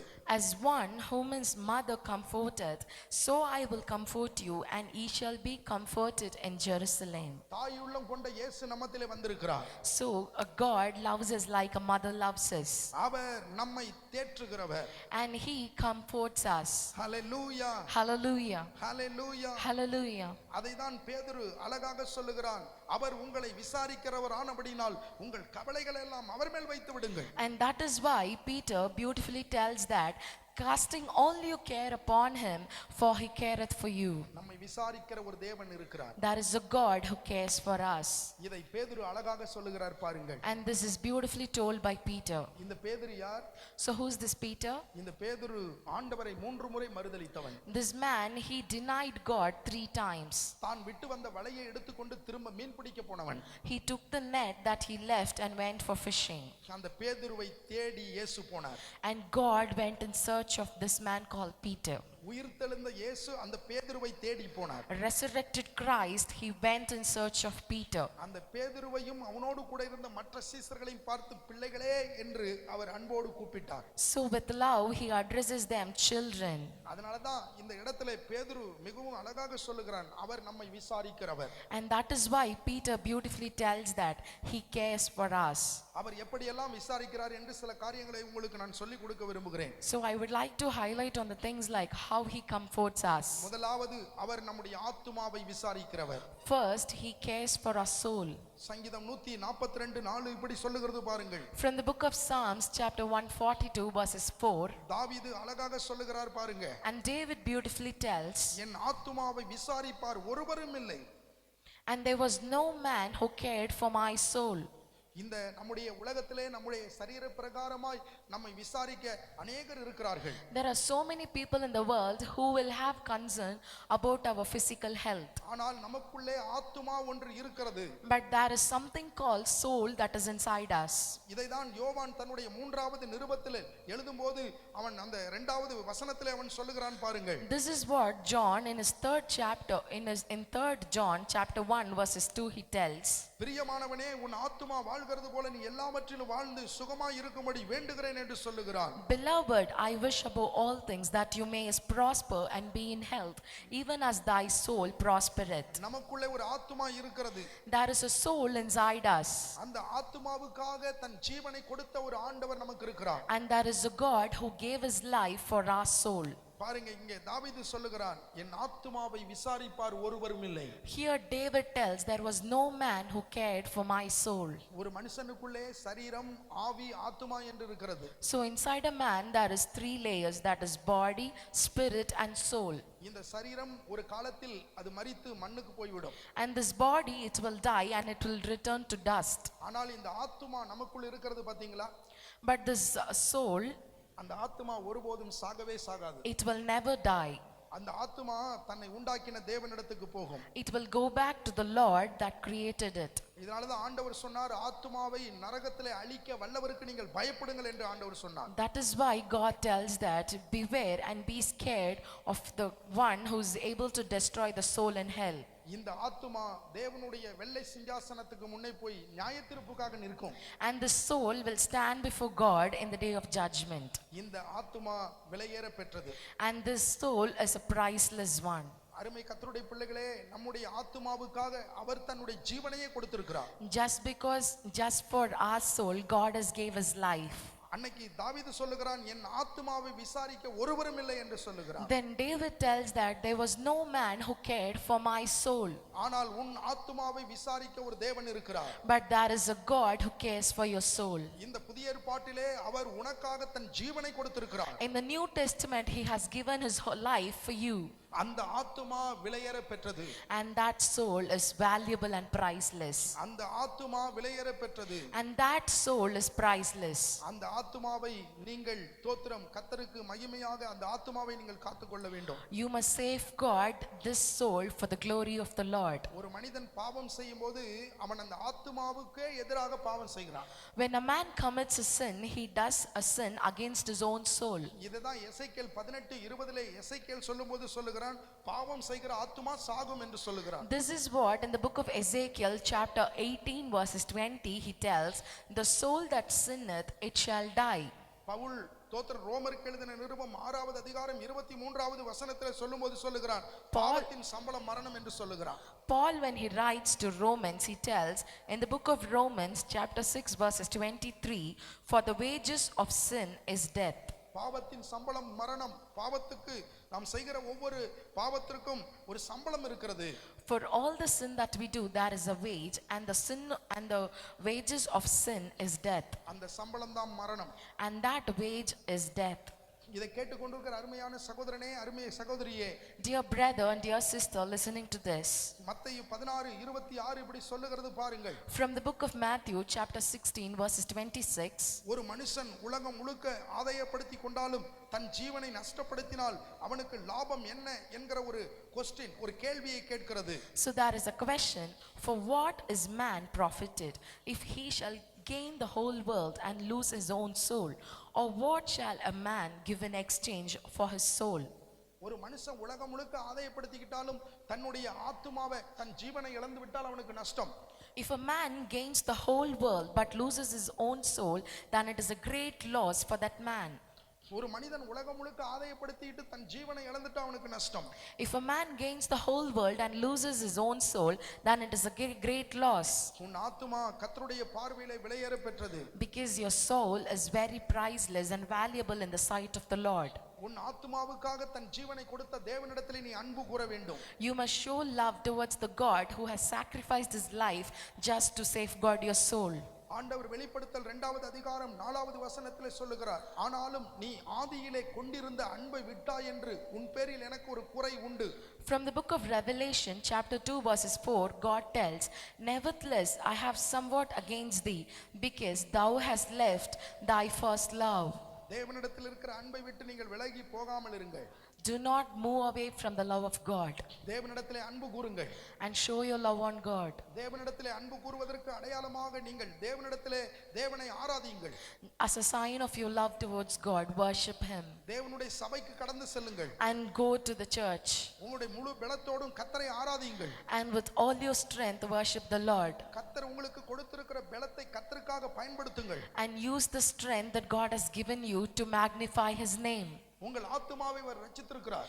Because he has taken your soul and he has brought it under salvation. உங்கள் ஆத்துமாவுக்காக அவர் இரத்தத்தை சிந்தி இருக்கிறார். He has shed his own blood for your soul.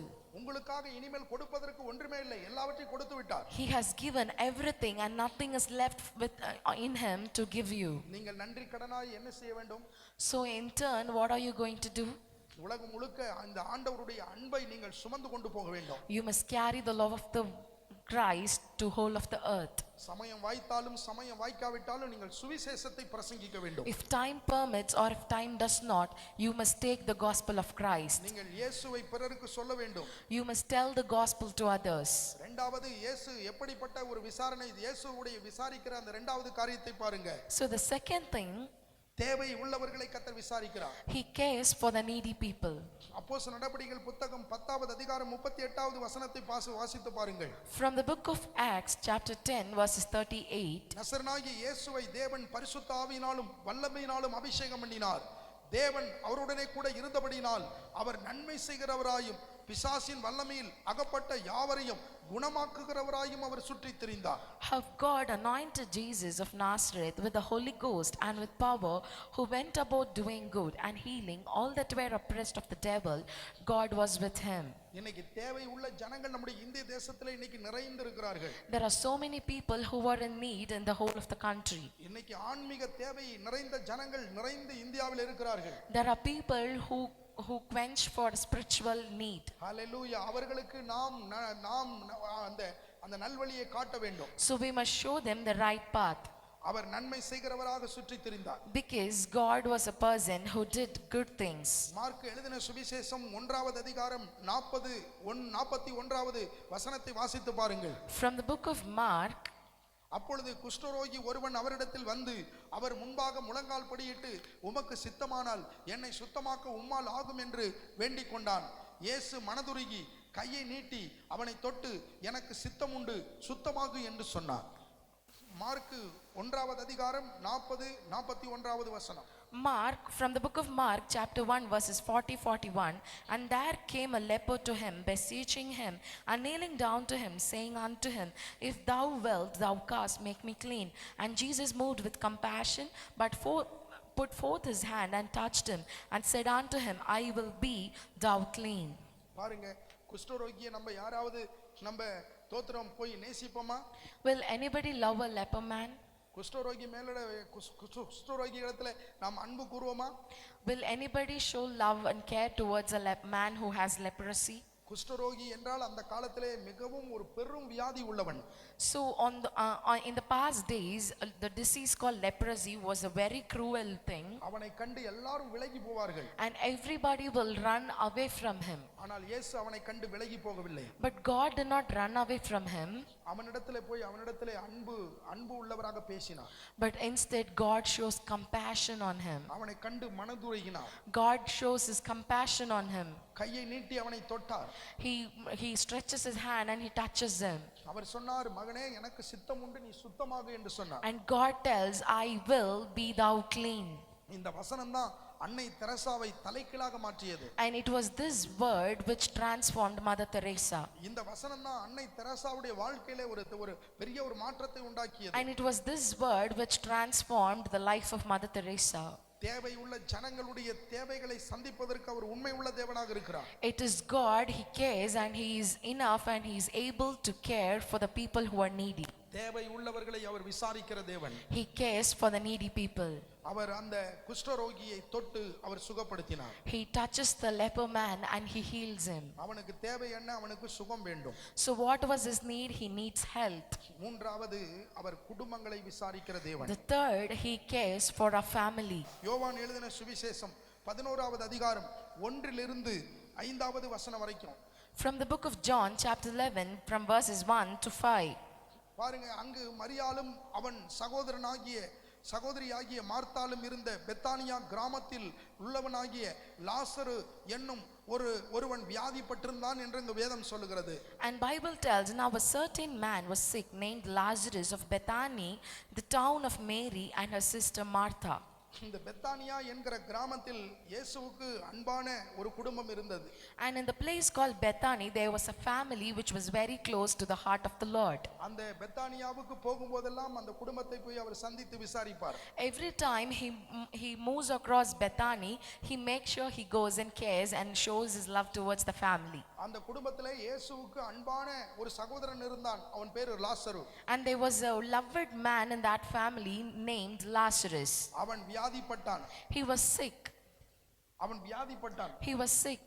இதுதான் 3வது வசனத்துல கூட வாசிக்கிறோம். அப்பொழுது அவனுடைய சகோதரிகள், ஆண்டவரே நீர் சிநேகிக்கிறவன் வியாதியா இருக்கிறான் என்று சொல்ல அவரிடத்தில் ஆள் அனுப்பினார்கள். 3வது வசனம். Therefore his sisters sent unto him, saying, Lord, behold, he whom thou lovest is sick. ஆனால் இயேசு அதை கேட்டபொழுது இந்த வியாதி மரணத்துக்கு ஏதுவாயிராமல் தேவனுடைய மகிமை விளங்குவதற்கு ஏதுவா இருக்கிறது, தேவனுடைய குமாரனும் அதிலே மகிமைப்படுவார் என்று சொல்லி தோத்திரம் அவர் மேலும் ஒரு நாள் தாமதித்து அங்கே போனார்.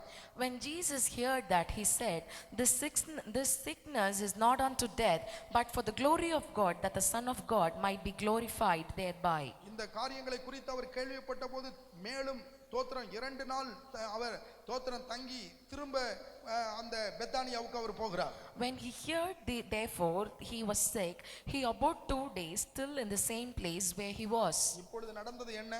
So what happened now? லாசரு மரித்து போய்விட்டான். Lazarus was dead. லாசரு மரித்து போய்விட்டான். Lazarus was dead.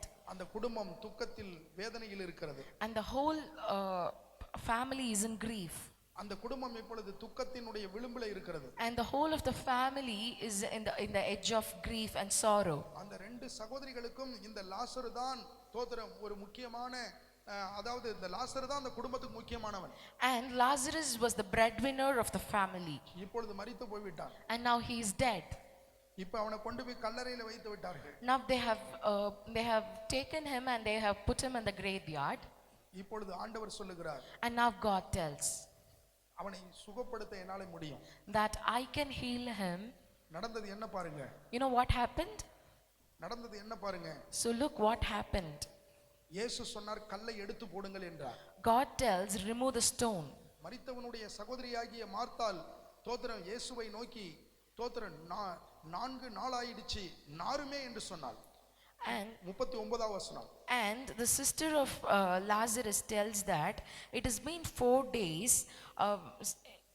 Jesus said, take ye away the stone. Martha, the sister of him that was dead, said unto him, Lord, by this time he stinketh, for he had been dead for 4 days. அப்பொழுது இயேசு சொல்லுகிறார், நீ விசுவாசித்தால் தேவனுடைய மகிமையை காண்பாய். யோவான் எழுதின சுவிசேஷம் 11வது அதிகாரம் 40வது வசனத்தை வாசித்து பாருங்கள். So in the book of John, chapter 11, verses 40, he tells, Jesus said unto her, said I not unto thee that if thou wouldst believe, thou shouldn't see the glory of God. இயேசு அவளை நோக்கி நீ விசுவாசித்தால் தேவனுடைய மகிமையை காண்பாய் என்று நான் உனக்கு சொல்லுகிறேன் என்று சொன்னார். Jesus said unto her that if you believe, then you shall see the glory of God. அருமை கர்த்தருடைய பிள்ளைகளே, நீங்கள் விசுவாசித்தால் உங்கள் குடும்பங்களிலே நீங்கள் அற்புதங்களை பெற்றுக்கொள்வீர்கள். If you believe, then you can see the glory of God in your life and in your family. நீங்கள் விசுவாசித்தால் உங்க குடும்பத்திலே யாருக்கு விடுதலை வேண்டுமோ அவங்களுக்கு விடுதலை கடந்து வரும். If you believe, the people who needs deliverance in your family will attain deliverance. அது ஆவிக்குரிய விடுதலையாக இருக்கலாம் அல்லது அது சரீர சம்பந்தமான விடுதலையாக இருக்கலாம். It can be dealt with a spiritual deliverance or a physical deliverance. ஆனால் நீங்கள் விசுவாசிக்க வேண்டும். But you must believe and have hope. நீங்கள் விசுவாசிக்க வேண்டும். But you must believe and have hope. உங்கள் குடும்பத்தில் அவர் அக்கறை உள்ளவராக இருக்கிறார். Because he cares for your family. உங்கள் குடும்பத்தை அவர் விசாரிக்கிறவராக இருக்கிறார். He cares for your family. அந்த பெத்தானியாவிலே இருந்த அந்த மார்த்தாள் மரியாள் லாசருவை விசாரித்தவர் உங்களையும் அவர் விசாரிக்க உண்மை உள்ள தேவனாக இருக்கிறார். The God who cared Martha, Maria and Lazarus in Bethany is able and is possible to care for you. அவர் உங்களுக்கு உண்மை உள்ளவராய் இருக்கிறார். And he is true. Praise the Lord. Hallelujah. நான்காவது, கர்த்தர் நம்முடைய சபைகளை விசாரிக்கிற தேவனாக இருக்கிறார். Next, he cares for the church. மத்தேயு எழுதின சுவிசேஷம் 16வது அதிகாரம் 18வது வசனம் இப்படி சொல்லுகிறது பாருங்கள். From the book of Matthew chapter 16 verses 18. மேலும் நான் உனக்கு சொல்லுகிறேன், நீ பேதுருவாய் இருக்கிறாய், இந்த கல்லின் மேல் என் சபையை கட்டுவேன், பாதாளத்தின் வாசல் அதை மேற்கொள்ளுவதில்லை. And I say also unto thee that thou art Peter, and upon his rock I will build my church, and the gates of the hell shall not prevail against it. இது சபைக்கு கர்த்தர் கொடுக்கிற ஒரு வாக்குத்தத்தமான வசனம். And this is a promise word that God gives to the church. பாதாளத்தின் வாசல் ஒருபோதும் சபையை மேற்கொள்வதே இல்லை. That on any account gates of the hells will never prevail against the church. ஆண்டாண்டு காலமாக பாதாளத்தின் வல்லமைகள் சபைக்கு விரோதமாய் போராடிக் கொண்டே இருக்கிறது. Years and years the gates of the hell are struggling and fighting against the church of God. சபையை எப்படியாவது அழித்து விட வேண்டும், சபையை எப்படியாவது ஒழித்து விட வேண்டும், அதுதான் பாதாளத்தின் வல்லமையின் திட்டம். And the hell's main motto and aim is to destroy the church of God. ஆனால் ஒருபோதும் தேவனுடைய சபையை பாதாளத்தின் வல்லமைகளால் ஒன்று செய்ய முடியாது. But on any account they can do no harm to the church. எபேசியர் 5வது அதிகாரத்தில் 5:29 இப்படி சொல்லுகிறது பாருங்கள். From the book of Ephesians chapter 5 verses 29 it tells so. அவர் சபையை போஷித்து காப்பாற்றுகிறார் என்று வேதம் சொல்லுகிறது. For no man ever yet hated his own flesh, but nourisheth and cherishes it, as the Lord the church. எபேசியர் 5வது அதிகாரத்தில் 29வது வசனத்திலே பவுல் சொல்லுகிறான், தன் சொந்த மாமிசத்தை பகைத்தவன் ஒருவனும் இல்லை, கர்த்தர் சபையை போஷித்து காப்பாற்றுகிறது போல என்று இந்த இடத்திலே கர்த்தர் சபையை குறித்து சொல்லுகிறார். And here from the book of Ephesians chapter 5 verses 29, for no man ever yet hated his own flesh, but nourisheth and cherishes it, even as the Lord the church. அவர் ஒரு குடும்பத்தில் இருக்கிற ஒரு கணவன் மனைவி ஒரு உறவுக்கு சபையை கர்த்தர் ஒப்பிடுகிறார். God compares the relationship that is between a husband and wife to that of the relationship that is with the church. அவர் சபையை போஷித்து காப்பாற்றுகிறவர். That God feeds and blesses and cares for the church. சபையினுடைய எல்லா தேவைகளை அவர் சந்திப்பதற்கு அவர் உண்மை உள்ளவர். And he is true to meet all the needs of the church. சபையை நடத்துகிற மேய்ப்பர்கள் தோத்திரம் நீங்கள் கவலைப்பட தேவையே இல்லை. And the pastors of the church do not be worried and do not be afflicted. எத்தனை தேவைகள் இருந்தாலும் அத்தனை தேவைகளை சந்திப்பதற்கு அவர் வல்லமை உள்ள தேவன். No matter how many need that are there in your church, God is able and is possible to meet all the needs of the church. தரிசனங்களை கொடுத்தவர், திட்டங்களை கொடுத்தவர், அதை நிறைவேற்றி முடிப்பதற்கு உங்களுக்கு உதவி செய்வார். The God who gave you the vision, the God who gave you the plan is able to make your vision and make your plan succeed. உங்களுடைய தரிசனத்தின் எல்லை விரிவாகட்டும். Let your visions, let the boundary of your vision expand. உங்களுடைய தேவைகள் எல்லாவற்றையும் அவர் சந்திப்பார். Because he is there to meet all your needs. ஒருபோதும் சபையை அவர் கைவிடவே மாட்டார். He will never forsake the church.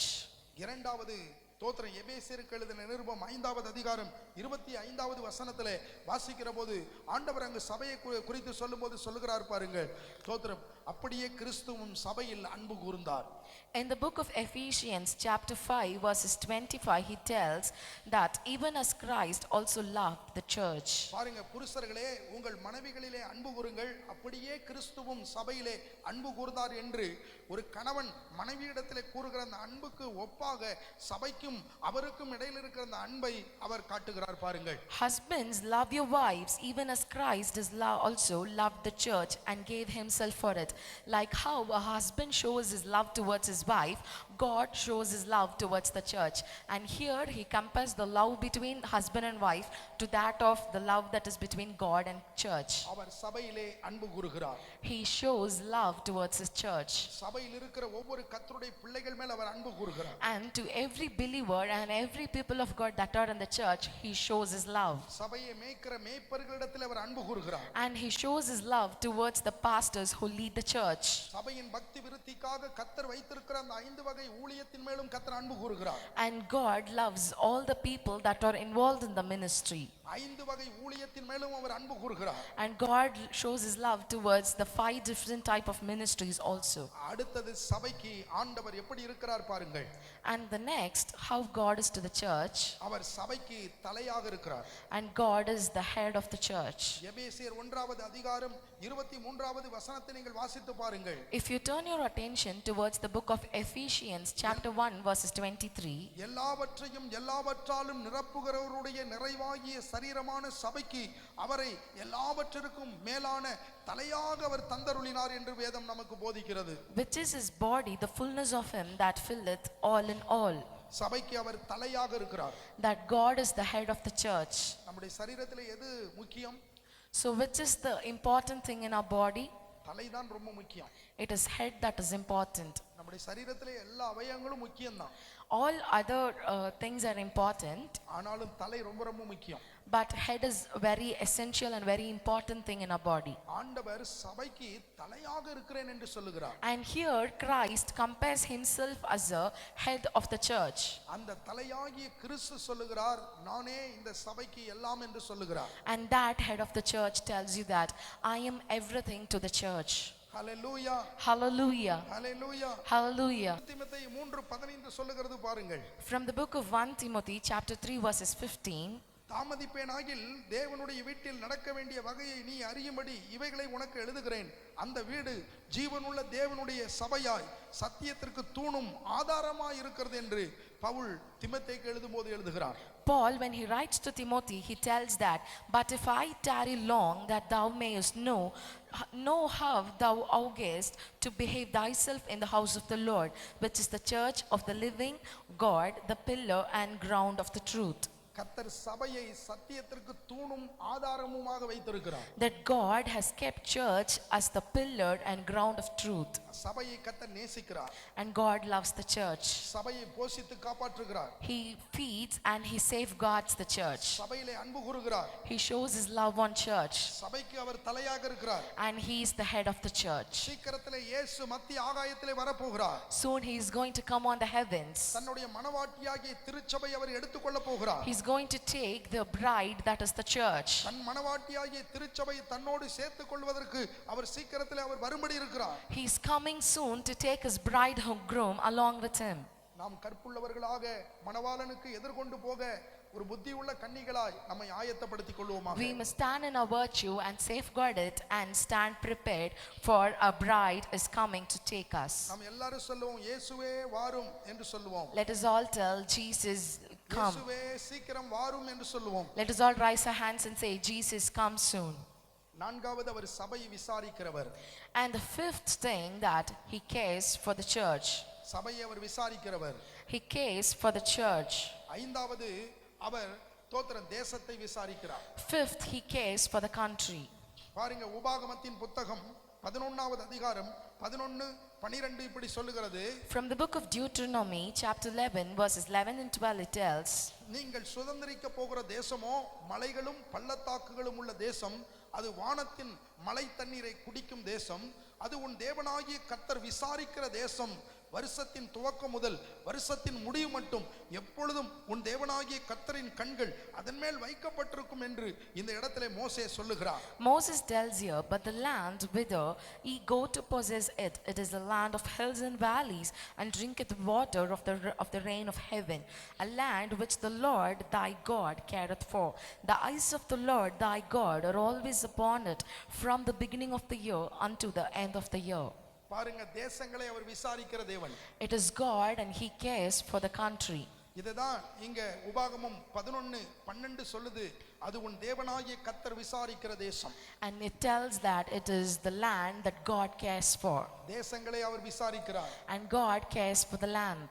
தேசங்கள் மேலே அவர் கண் வைத்திருக்கிறார். And he has his eye on all the country. தேசத்துக்காக நாம் ஜெபிக்க வேண்டும். We have to pray for the countries. தேசத்துக்காக திறப்பில் நிற்க வேண்டும். We have to stand in the gates for the country. ஜெபிக்கிறவர்கள் பெருகும்போது தேசத்திலே சமாதானம் பெருகும். When people who pray increase, then there will be peace in the country. நம்முடைய தேசம் இந்த நாட்களிலே ஆசீர்வதிக்கப்பட்டு பாதுகாக்கப்பட்டு வருவதற்கு காரணமே ஆங்காங்கே ஜெபிக்கிற அநேக கர்த்தருடைய பிள்ளைகள் பெருகி இருப்பதுதான் காரணம். The reason that our country is blessed and is safeguarded is because there are so many people who stand in the gates and pray for the welfare of the country. கர்த்தர் தேசங்களை விசாரிக்கிறவர். And God cares for the country. நாம் தேசத்துக்காக நாம் கண்ணீர் விட்டு ஜெபிக்க வேண்டும். And we must pray for the country. ஒரு தேசம் கர்த்தரை விட்டு தூரமாய் போனால் அதையும் கர்த்தர் விசாரிக்கிறார். Even if a country moves away from the sight of the Lord, even he cares for that country. ஓசியா தீர்க்கதரிசியின் புத்தகம் 14வது அதிகாரம் 1வது வசனத்திலே நீங்கள் வாசித்து பாருங்கள். When you turn your attention towards the book of Hosea chapter 14 verses 1, இஸ்ரவேலே உன் தேவனாகிய கர்த்தரிடத்திலே திரும்பு, நீ உன் அக்கிரமத்தினால் தோத்திரம் விழுந்தாய் என்று இந்த இடத்திலே ஆண்டவர் இஸ்ரவேல் தேசத்தை குறித்து சொல்லுகிறார். O Israel, return unto the Lord thy God, for thou hast fallen thine iniquity. இந்த நாட்களிலே கர்த்தரை மறந்த தேசங்கள் கர்த்தர் பக்கமாய் திரும்பும்போது அந்த தேசத்திற்கும் மறுவாழ்வை தருவதற்கு கர்த்தர் உண்மை உள்ளவராய் இருக்கிறார். When the country that has fallen by thine iniquities, when it repents and when it comes to the love of God, then God is able to bring them and prosper them and make them flourish. ஓசியா தீர்க்கதரிசியின் புத்தகம் 14வது அதிகாரம் 2வது வசனம் இப்படி சொல்லுது, வார்த்தைகளை கொண்டு கர்த்தரிடத்தில் திரும்புங்கள், அவரை நோக்கி தேவரீர் எல்லா அக்கிரமத்தையும் நீக்கி எங்களை தயவாய் அங்கீகரித்தருளும், அப்பொழுது நாங்கள் எங்கள் உதடுகளின் காளைகளாகிய செலுத்துவோம் என்று சொல்லி தேசங்கள் அவர் பக்கமாய் திரும்பும்போது அந்த தேசங்களை அவர் சந்திப்பார். Take with your words and turn to the Lord, say unto him, take away with all the iniquity and receive us graciously, so we will render the calves of our lips. ஒரு காலத்தில் கர்த்தரை தோத்திரம் மகிமைப்படுத்தின தேசங்கள், ஒரு காலத்திலே பல மிஷனரிகளை தோத்திரம் பல நாடுகளுக்கு அனுப்பி வைத்த தேசங்கள் இன்னைக்கு கர்த்தரை மறந்திருக்கிறது. The countries that encouraged missionaries, the countries that helped in distributing the love of God to the whole of the country, today has forgotten the love of Christ. அந்த தேசங்கள் எல்லாம் திரும்பவும் கர்த்தரிடத்தில் திரும்ப வேண்டும் என்று கர்த்தர் சொல்லுகிறார். And God wants those countries also to come back into the love of Christ. கர்த்தர் தேசங்களுக்கு என்று சில வாக்குத்தத்தங்களை கொடுக்கிறார். And God is giving the countries a promise. யோவேல் 2:21 வாசித்து பாருங்கள். From the book of Joel chapter 2 verses 21. தேசமே பயப்படாதே, மகிழ்ந்து களிகூரு, கர்த்தர் பெரிய காரியங்களை செய்வார். Fear not, O land, be glad and rejoice, for the Lord will do great things. ஒவ்வொரு தேசங்களும் கர்த்தருடையதுதான். And all the countries belong to the Lord. எல்லா தேசங்களும் கர்த்தருடைய பார்வையிலே பெரியதுதான். And all the countries seem equal before the eyes of the Lord. ஒவ்வொரு தேசமும் தேசத்தில் இருக்கிற ஜனங்களும் கர்த்தரிடத்தில் திரும்பும்போது கர்த்தர் அந்த தேசங்களுக்கு மறுவாழ்வை தருவார். When people turn back to Lord, to the love of Christ, then God will make them flourish. நம்மை விசாரிக்கிற ஒரு தேவன் இருக்கிறார். And there is a God who cares for us. 1 பேதுருவின் புத்தகம் 5:7 இருக்கு, அவர் உங்களை விசாரிக்கிறவரானபடியால் உங்கள் கவலைகள் எல்லாம் அவர் மேல் வைத்து விடுங்கள். In the book of 1 Peter chapter 5 verses 7 it tells, casting all your care upon him, for he careth for you. Hallelujah. Hallelujah. அவர் நம்மை விசாரிக்கிறவர். And he cares for us. உங்களுடைய பாரத்தெல்லாம் அவர் மேல வச்சிருங்க. So put all your burdens on him, so he cares for you. இததான் இன்னைக்கு நம்ம காலை நேரத்திலே தியானிச்சோம். And this is what in this morning we are meditating on. அவர் நம்முடைய ஆத்துமாவை விசாரிக்கிறவர். He cares for our soul. இரண்டாவது தேவையில் உள்ளவர்களை விசாரிக்கிறவர். He cares for the people who are in need. மூன்றாவது குடும்பங்களை விசாரிக்கிறவர். Third, he cares for a family. நான்காவது சபைகளை விசாரிக்கிறவர். Fourth, he cares for the church. ஐந்தாவது தேசங்களை விசாரிக்கிறவர். Fifth, he cares for the country. உன்னையும் என்னையும் அவர் விசாரிக்கிறவர். He cares for you and me. உன்னையும் என்னையும் ஒரு உள்ளங்கையில வரைந்து வைத்திருக்கிறார். He has graven you and me into the palms of his hand. உன் மதில்களும் என் மதில்களும் எப்பொழுதும் அவருக்கு முன்பாக இருக்கிறது. You and my wall are continually before him. நீ பயப்பட தேவையில்லை. You needn't be afraid. நம் கண்களை மூடி ஜெபம் பண்ணுவோமா? Let us close our eyes and pray. சர்வ வல்லமையுள்ள தெய்வமே, எங்கள் அன்பு இரட்சகரே, ஆராதனைக்குரிய தெய்வமே, உங்க நாமத்தினாலே உங்க சமூகத்திலே வந்து நாங்க உங்க பாதத்திலே விழுந்து நாங்கள் ஜெபிக்கிறோம். நீர் எங்களை விசாரிக்கிற தேவன் என்கிற அந்த வார்த்தை எவ்வளவு இனிமையா இருக்கிறது. வானத்தையும் பூமியும் உண்டாக்கின கர்த்தர் எங்களை விசாரிப்பது எவ்வளவு ஒரு அருமையான ஒன்று. Dear Lord, we bow our heads, we close our eyes, and we come into your presence. How beautiful and how pleasing it is to hear that the God who created the heaven and earth, he cares for you, and that is the God who cares for us. நாங்கள் உம்மிடத்தில் எங்களுடைய பாரங்கள், வேதனைகள், துக்கங்கள் எல்லாவற்றையும் இறக்கி வைத்து விடுகிறோம். Lord, we bring all our pains, problems and burdens into your hands. தேசம், உலகம் இருக்கிற அந்த சூழ்நிலை எல்லாம் உமக்கு தெரியும். And you know the situation of which our land is into. தேசமும் உலகமும் கலங்கி போய் இருக்கிறது. That the whole of the nation is terrified, the whole of the nation is afflicted.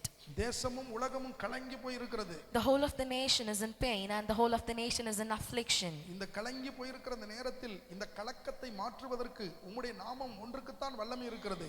And only you can make us live and prosper. எங்களை நீர் விசாரிக்கிற தேவன்.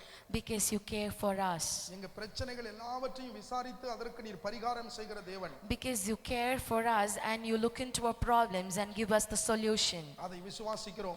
And we believe that. உங்க பாதத்திலே எங்களை குடும்பமாக நாங்கள் அர்ப்பணிக்கிறோம். We surrender us and the whole family into the hands of you, Lord. சபையாய் அர்ப்பணிக்கிறோம்.